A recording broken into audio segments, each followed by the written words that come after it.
I think that if you want to attract someone to your religion, it's your behavior that matters, right? You can make someone feel sorry for you, but that's not the same thing. You can't force someone. Everyone is a creature of God.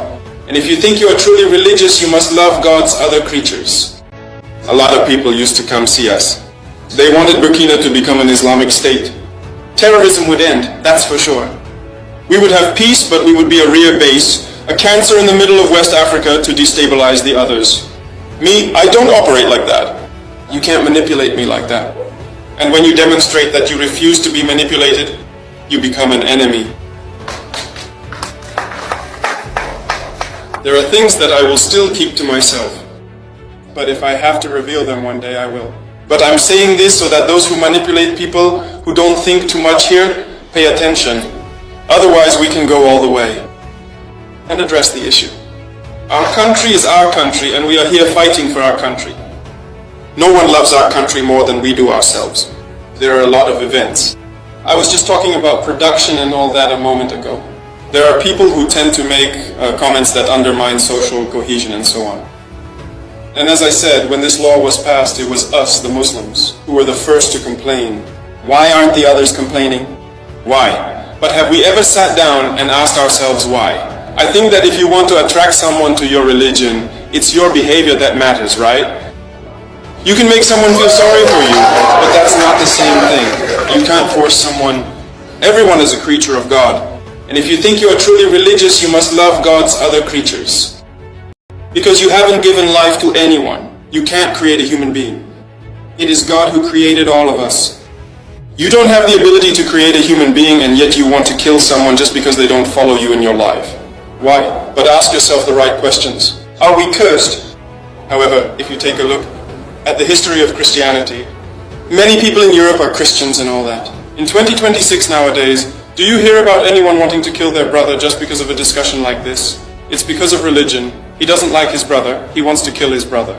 Have you heard about that anywhere? Go to Saudi Arabia, which is the very cradle of Islam. Today in Saudi Arabia, do people fight? Do they want to kill each other because someone else isn't Muslim? But why is it that we, as black people, are so quickly ready to hate our own brothers and even ready to kill them just because he is different from us? It's gotten to the point where it's serious. Why are you ready to kill him when you're not even capable of giving life? Pay attention to this area, this area.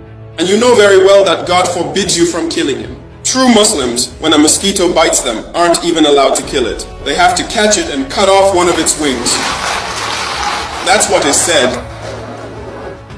So stop it. But the Muslim Association in Nigeria did not understand this. I don't know whether they have different Quran in Nigeria. He is saying that true Muslims, even if mosquito bites you, you don't need to kill it. You have to catch the mosquito and cut off the wings of the mosquito. Can you imagine? And that is in the Quran, forbidding them from killing. But in Nigeria, they are using different Quran. Instead of getting all worked up, yes, it's true that you are fighting against Islam. If that's what it is, if that's your version of Islam, then we will fight against that. That's not what it's supposed to be about.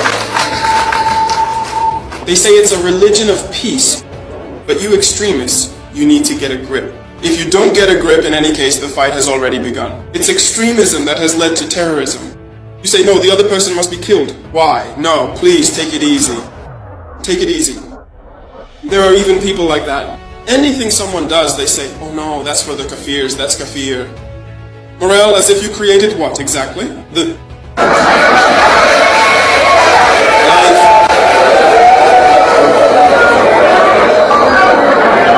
saying it because it's true. We had some people suspended. Suspended from what? From preaching.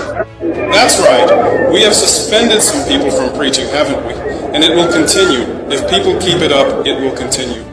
We will suspend them from preaching. If someone just goes out randomly, and once again I want to commend all those courageous, dignified, and patriotic imams who continue to preach the good word and awaken people's consciences. We see many of them, and we congratulate them, we encourage them.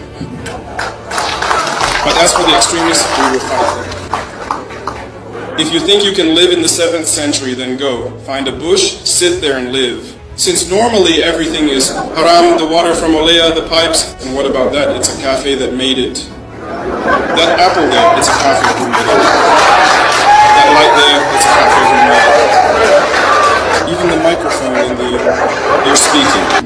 kafir who made it. You can't even understand that. And he goes out, he has a big vehicle, he drives, it's a kafir who made it. The plane you take to go over there, it's a kafir who made it. Anyway, let me get to the point. It's so you understand that this is the way imperialism wants to get through, to destroy us. And this is only the beginning. I insist on this because it's only the beginning. What's coming is even more serious. Yes, brace yourselves. We immediately talked about scholarships, about student pupils and all that. The Minister of Higher Education did very well to explain things clearly. People couldn't manipulate the situation. But let me tell you something. As I speak, we have more than 1,000 young Burkinabés. We are currently registering them in certain Arab countries. They are learning something there. According to the latest statistics, I counted 800 and some. I looked at the report. No one is aware of their departure. No one knows what they are doing. The embassies over there are not aware of them. And do you know what they are learning? Sharia, Islamic laws, and Islamic jurisdiction. None of those 800 and some people whose list I was shown last time has a single profession. Not a single one. They are coming to enforce Sharia or the WISIs. Do you see why it's important to control these two types? That's why I say this. The important phase is ahead of us. These people, I want to bring them back. Whoever doesn't come back is no longer Burkinabe, but we need to change. If we, that is, you imams here, cannot teach our youth about Islam, then it should be left alone. It's not about you. And I believe you can do it. And we ourselves will take these funds into account. Whether it's young Catholics, young Protestants, we ourselves will find a way, the traditionalists, we will finance everything related to religion ourselves. We need to note this, we will find a budget for it. Because many people are drawn to this just because of the money, nothing but the money. They receive the funding, they do what they have to do, we send the children out, they leave to learn Sharia, they come back and they want to apply Sharia. They spend 5 years, 7 years in indoctrination. And that's how it is. He comes back, he's like that. He says the other one found it halal. That's how it is. And in the end, the result is we'll be there among ourselves. We've been led to kill each other. And when they keep on looting, it's because they have to loot. Never, I don't want to allow that.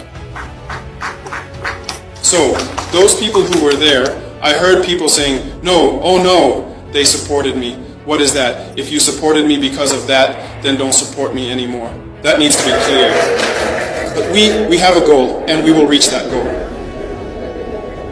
All the humans that God created, we have a duty to love them. That's why when I sleep, I think about the unknown child.